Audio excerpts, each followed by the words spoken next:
Bueno, muchachos, miren, los stakeholders, al igual que cuando ustedes ya tienen los casos de uso, ya le dan a ustedes como más visión de cómo se hace el stakeholder, pero si ustedes hacen primero el stakeholder, ya tienen una visión de cómo deben de hacer los casos de uso. Al igual que los casos de uso, los stakeholders tienen actores o simplemente rol. ¿Qué es un rol? Es la persona que directa o indirectamente van a estar interviniendo en el sistema informático que van a crear. Ejemplo, dentro del stakeholder están tantos los requerimientos funcionales, no funcionales, requerimientos funcional internos como los requerimientos funcionales externos de las personas que van a interactuar con el sistema. Acá vamos a identificar algo que muchos de ustedes están confundiendo. La plantilla está dividida en tres partes: interno, requerimiento funcional interno, requerimiento funcional externo, requerimientos no funcionales que están acá abajo en verde los títulos, pero a su vez están divididos en tres. Esos tres es requerimientos no funcionales de la interfaz gráfica, de la manipulación, de lo que nosotros le vamos a mostrar en el desarrollo a la persona para que manipule. Está el requerimiento del desarrollo, desempeño y la seguridad del sistema, y tanto el hardware y software que va a utilizar, ¿cierto? Todas esas consideraciones se van a tener en cuenta. Acá, chicos, vamos a ver, yo creo que aquí hay como 15 requerimientos no funcionales, 10, 14. Hay algunos actores que consideran 21, otros consideran 15, otros 14, dependiendo pues. Prácticamente esto es como muy estándar. Sin embargo, según el software especializado que ustedes están haciendo, las personas desean especificar un poco más. Esto pasa muchas veces en la parte de requerimientos no funcionales de hardware y software. En ocasiones dicen que la estructuración de las interfaces tiene unas especificaciones muy ligados al requerimiento funcional. Pero acá en este ejemplo lo vamos a ver es el cordón que lo une con los requerimientos no funcionales del hardware y software, acá con los requerimientos y las especificaciones de la impresora. Bueno, entonces, como les estaba diciendo, el stakeholder, el rol, es lo que nosotros conocemos en los casos de uso como el actor, ¿cierto? Pero acá, adicional del actor, acá lo estamos relacionando más como a personas. En el requerimiento no funcional ya estamos hablando de los sistemas que también van a interactuar, ¿cierto? Que a diferencia de los casos de uso, nosotros también lo identificamos como un actor, ¿cierto? Acá lo identificamos como un requerimiento no funcional, los sistemas externos. Entonces ahí es cuando nosotros debemos de tener muy claro cada concepto para poderlo clasificar en una plantilla de estas. Entonces acá nos habla, en los requerimientos internos son todas las personas que directamente funcionan con el sistema a diario, ¿cierto? Esa puede ser una buena definición más concreta y fija. Son las personas que van a interactuar, son las personas que van a administrar ese software como tal y le va a dar como una funcionalidad de reportes, interacción más de seguida. Los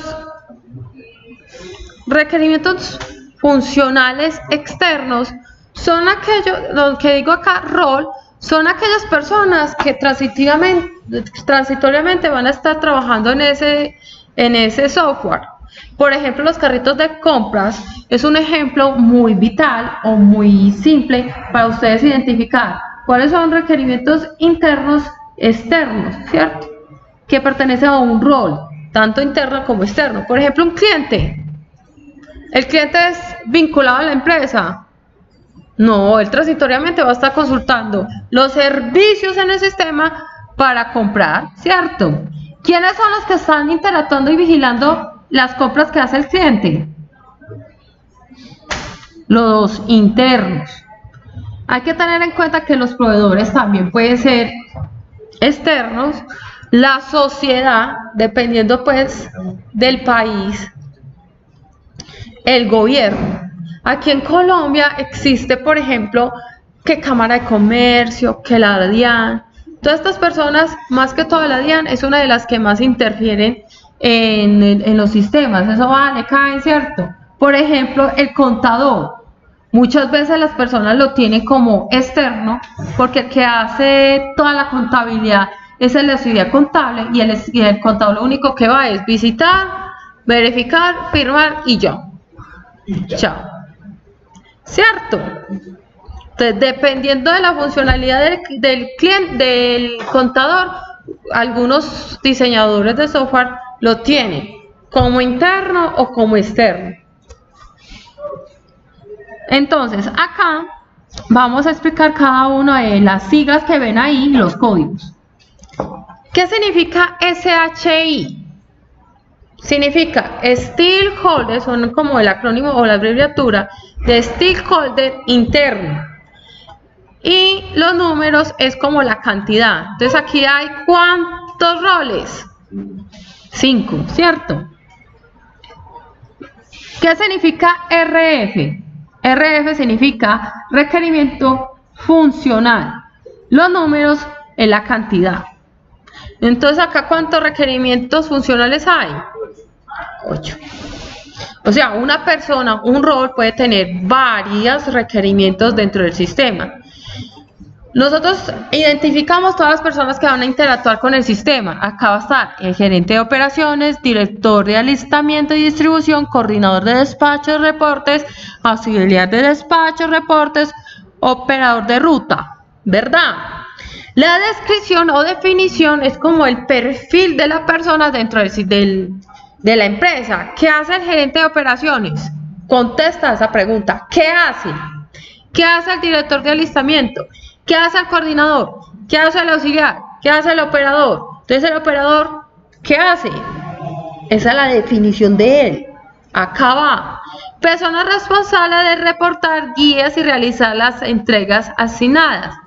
¿Qué hace el gerente de operaciones?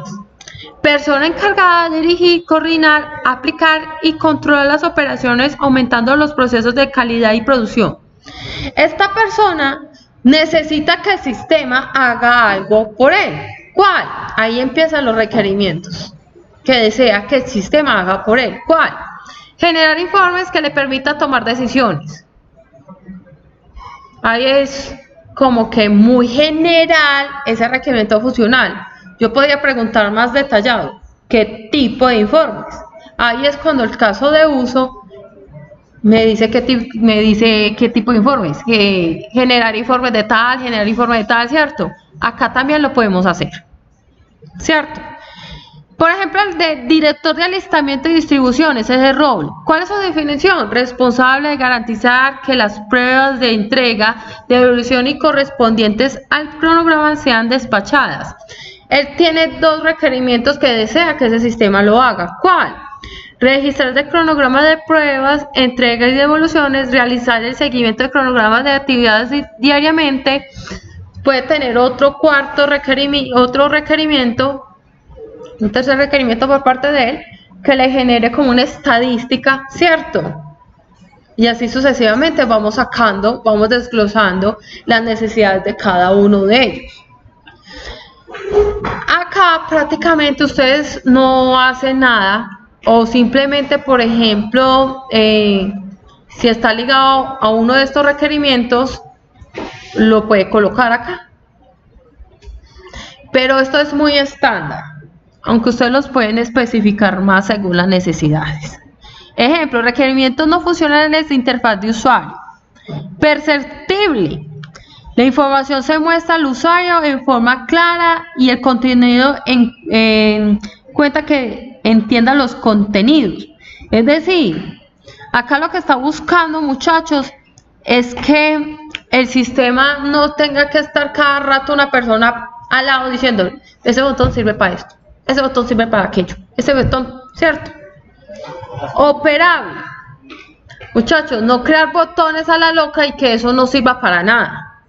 Los componentes de la interfaz del usuario y la navegación deben ser manejables. El teclado debe contener todas las funciones activas. Comprensible. Tanto las operaciones como la información contenida de la interfaz debe ser comprensible por los usuarios. Legible. O sea, cuando hay una diferencia entre perceptible y comprensible. Perceptible es que usted cuando está dentro del sistema le empieza como a coger el hilo de una. Y comprensible es que toda la información que nos está mostrando nosotros la podemos entender. Que tenga como un orden lógico. Robustez se define como el contenido de la interfaz debe ser interpretados por diferentes usuarios. No puede ser que alguien se sentó, es contador de 20 años y entendió el sistema, y viene un contador de 45 y no entienda esa interfaz, ¿cierto? Más o menos a eso es lo que se refiere. En cuanto a requerimientos no funcionales, dice que debe ser escalable, habla sobre que sea mantenible, habla sobre rendimiento, habla de espacio, fiabilidad y seguridad. Hay algo que nosotros empezamos como a confundir, son estos dos tipos de requerimientos. Escalabilidad nos dice, el desarrollo del producto se tiene que tener en cuenta la escalabilidad de la aplicación, puesto que está sujeta a cambios de acuerdo con las necesidades de los actores del proceso y modificación de las normas internas y externas. Por ejemplo, ahí es cuando entra la parte de las normas colombianas que cambian a nivel contable, que el IVA se agrava al 16 al 18%, que el IVA para ciertos productos es de tanto porcentaje, y esto varía cada año, ¿cierto? Entonces, ¿qué pasa? Llaman a la empresa y dicen, vea, yo necesito que ustedes me hagan unas modificaciones en el sistema. Entonces, aquí lo que están haciendo es escalar, ¿cierto?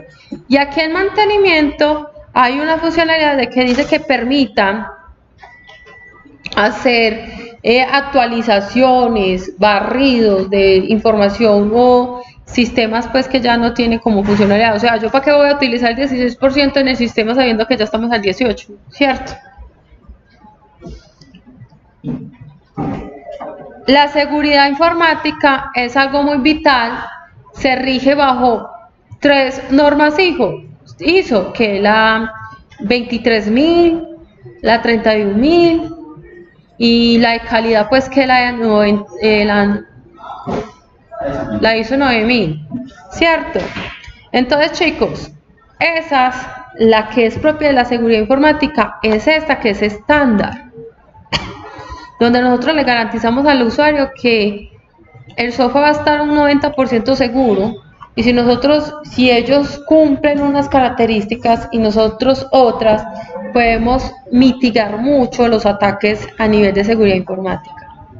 Acá en esta, que es la de hardware y software, vemos que nosotros vamos a utilizar servidores, vamos a utilizar impresoras, ¿cierto? Computadores, acá lo está manejando de una manera muy general. Vamos a utilizar software externos, por ejemplo los bancos, para préstamos, ellos tienen que consultar a Datacrédito, ¿cierto? Lo mismo que UNI. Por ejemplo, el sistema de salud, tiene que verificar si usted sí está afiliado o si está pagando, ¿cierto? Entonces, ellos se van a pegar a consultar sistemas externos como Andrés y cosas así sucesivas.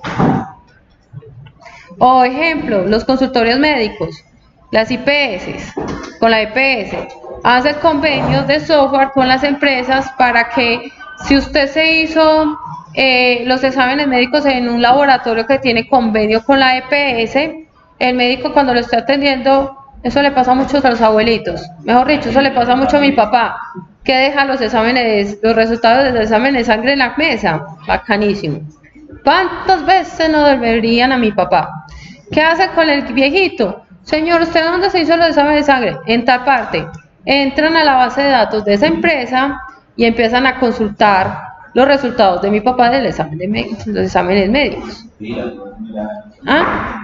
Mira, lo hacen volver el pobre a ese laboratorio de los Mi papá sabe la norma de ley antitrámite. ¿Usted qué cree, papito? Que yo no entrené al viejito. El viejito es cool.